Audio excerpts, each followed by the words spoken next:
buy this game if I were you. After cremating the body of his wife, aka Kratos' wife, and after a short hunting slash survival lesson with Atreus, Kratos' son, Kratos is confronted by a mystery man with like godlike powers who wants to kill Kratos. The story isn't really about the story, it's more about the journey and the characters. The characters are what build the game, like the game story, in my opinion.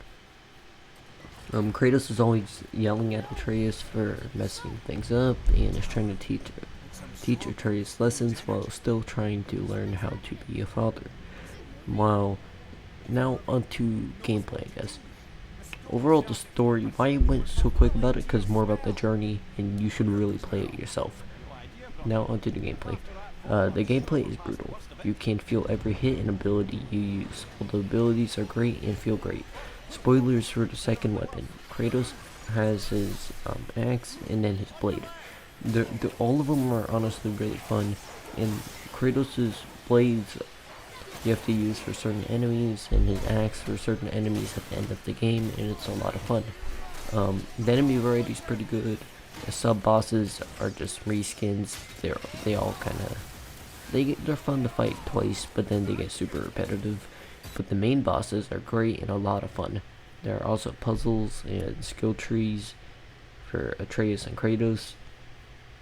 You can also tell Atreus to shoot things with his bow, and the only thing I don't like about the gameplay is the RPG elements. They feel tacked on, and sometimes the puzzles slow down the pacing.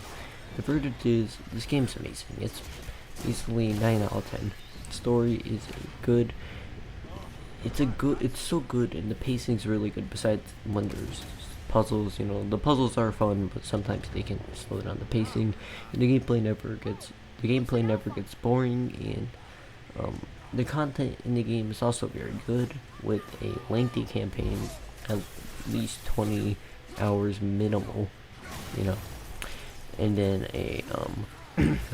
good bosses, some side content, side bosses, blah blah blah, but the side quests are not good, so beware about that.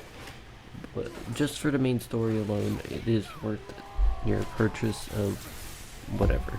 Also, it is on PS Plus collection, so if you do own PS Plus, you get the game for free.